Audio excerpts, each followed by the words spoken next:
Hey, good morning, good afternoon, good evening, everybody. Welcome back. If you come back, if you're new, welcome. So this is a wealth building channel. We talk about different careers, different gigs, different jobs. We have some study guides for some professions, mostly tech or project management right now.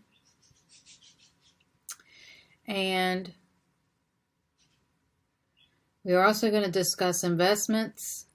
And we're going to start talking about money saving tips. And we are currently today going to talk about crypto because that is our next wave in the financial institutions coming up within the next couple decades. So the more you get educated on it, the less you'll be scared of it.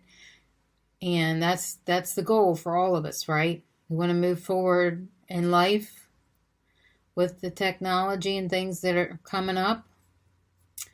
We don't want to keep living in the past. So I did one video on this. I don't know how they're going to come out. I'm hoping that this one comes out first. And then this one comes out second because I already did one. So we're going to continue what we were talking about. If you missed it last week, then you can go back and watch it.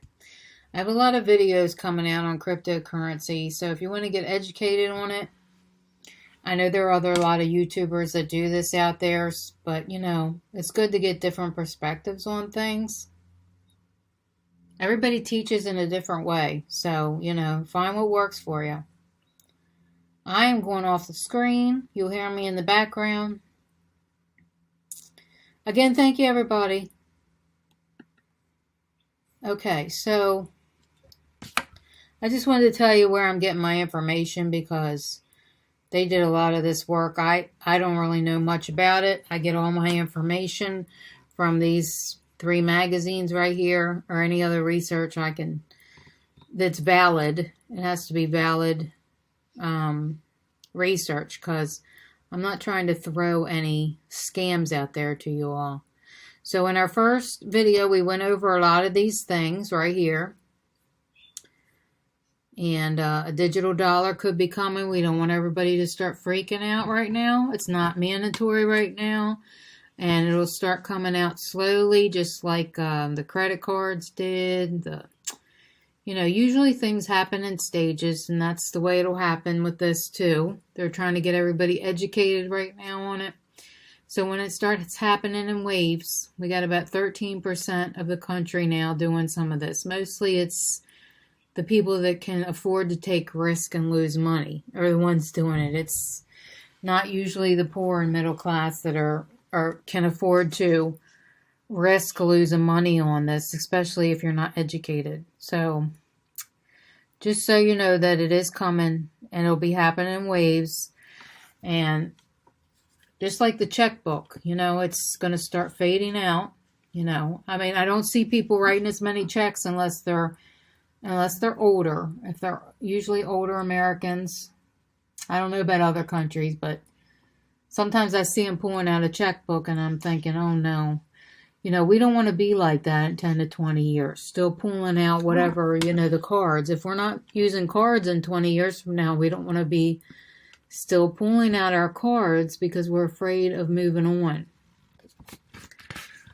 That's how you deal with technology. You deal with it in your career and life.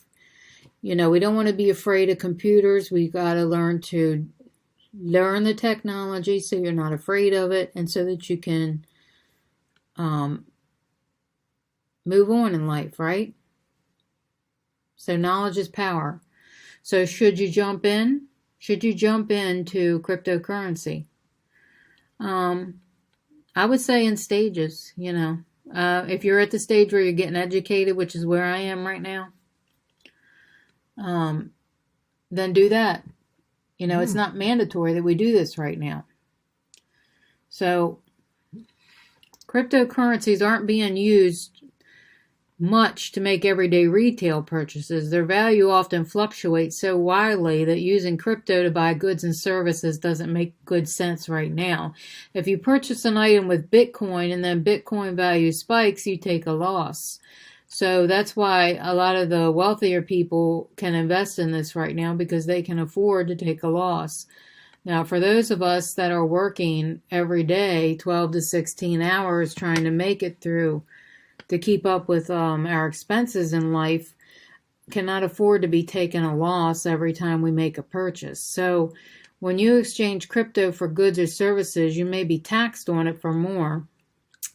This leaves investing as the main way that people use cryptocurrency, because whether you should get involved depends on how you feel about the future of crypto and whether you can stomach the significant volatility. And right now, most of us in the middle class, especially with the gas prices and everything else, we cannot afford this volatility. So the best thing to do right now is to get educated on it, understand it, and then when things change and our economy calms down, we'll be fine. So most people are just using this as an investment because it's not at the place where we can buy goods and services.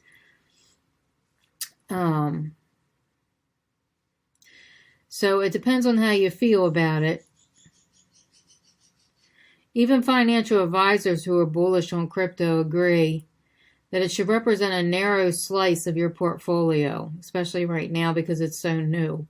It shouldn't be no more than 5%. Conservative investors may stick to 1%. If you're really new and totally lost and you want to kind of check it out, 1% would be advisable according to the resources that I already told you where I get my resources from. The Digital Assets Council of Financial Professionals, generally speaking, you would only want to commit capital that you can afford to lose. And speaking for myself, I can't afford to be losing that much. So I will not be doing this right now. My stage right now is getting educated on it to understand it so that we're not so afraid of it. Make sure that the rest of your financial ducks are in a row before you take crypto, and we'll have several other videos on how to get all these ducks in a row. You want to make sure you have your investments in row, your retirement in row. You want to make sure that you are out of debt. You don't want to be buying this kind of stuff when you've got like a lot of consumer debt. It doesn't make any sense. So get rid of your consumer debt first, and then before you start losing more money in this. You don't want to be doing that. So I think everybody's going to own a piece of it eventually, but there's going to be things we need to do prior to getting there. It's getting in the way of pure financial planning that clients really need. And this is according to a Boston area financial planner who holds a certification. Building an emergency fund, maximizing your retirement, ensuring appropriate insurance coverage are among the bases that you should cover first. And just like I just said, if you like to invest in crypto, advisors often recommend sticking with the two largest types. And I go through a lot of these in some of my other videos, explaining them in detail and how they work and what they look like on some of my other videos. What they would look like to you on a transaction level, how you can read it, how you understand how the money's moving. Because it's not going to be a bank statement, it's going to be transactions with numbers. So the top two right now are Bitcoin and Ethereum. I'm probably pronouncing that wrong. ETHEREUM. They will have long-term value. The main way to invest today is through crypto exchanges, which are basically like brokerages account.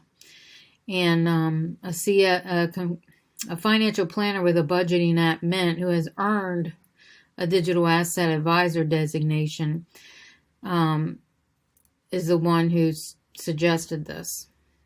They are basically like brokerages account. Beginners are usually best served using a centralized exchange through a third party, which helps process the transactions. I also talk about these centralized and decentralized exchanges and explain them in other videos that I have coming out. Coinbase is one of the biggest and most established exchange, and I've explained this in a layman's term on an elementary level so that those who are trying to learn can understand it. If you're way advanced and you already understand all this and you're already trading it, then good for you. You can comment below and let the rest of us know about it. But right now, this is going to be beginning videos and these type of videos here talking about it. For those of us who have not done it yet and are just trying to get educated, understanding how this works, how the transactions go back and forth, and some of the videos I have out actually show you how the transactions work, because they are showing you the numbers and everything. So it's suggested for crypto newbies, which is usually the people watching these videos. It's thanks to its simplicity and user friendliness. Binance.us, Gemini, Kraken, or other predominant exchanges dedicated to crypto. Kraken spelled like the octopus, Kraken. Binance, which almost sounds like Bitcoin. Binance.us is one, and then Gemini is another one, and they are exchanges dedicated to crypto. And when I say dedicated, you need to go back and watch some other videos that explains these dedications that I'm talking about here. It's kind of like being in a bank, except that it's not being in a bank. So it'll break it down in those other videos for you. Dedicated servers, and it explains how to read your transactions so you can actually see where your money's going, how to track it, and all that. There are some apps out there that are widely used for types of transactions, peer-to-peer payments, stock investings, and those who are getting ready to do some crypto trading. You can also buy and sell crypto with the Cash App, with PayPal, Robinhood, and Venmo. So yeah, you can see that it is definitely expanding. Fees are one aspect to consider as you choose a platform. So you want to keep that in mind. Crypto fees are higher than they are for trading traditional stock investing. And they can be confusing, so you want to make sure you understand that. When you buy crypto on Coinbase, you're charged the greater of a flat fee up to $2.99, or a percentage of the transaction running as high as $3.99, depending on the size of the purchase. Plus, you are charged a spread fee, the difference between a current market price and the price at which you buy or sell at 0.5. Some of the other platforms that may charge lower fees are better suited to investors who are experienced in crypto trading. You also need to decide. You also need to decide where to keep your crypto. You could store it with the exchange where you purchased it, in which case it would be subject to policies and vulnerabilities of the exchange. So if the exchange stores your crypto online and it gets hacked, you could lose your investment. So these are all some of the risks that you need to keep in mind when you're doing crypto. And that's why people are so nervous about it, because most of us poor and middle class people work hard for our money. And that's why you see a lot of the more wealthier people doing it, because they can afford to lose money by taking these risks. But some of us work hard for a little bit of money, and you don't want to lose your investments. So if your crypto holdings are small and you're using a well-established exchange and you leave them in the exchange custody, is a reasonable choice. You need to make sure it's a well-established exchange, and it's usually the easiest one.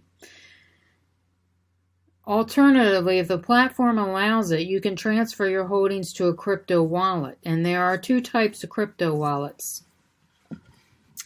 There is a hot wallet, which is in the internet connected, which is convenient but makes it susceptible to hacking, the hot wallet. A cold wallet is a separate device that you can buy to store your crypto offline.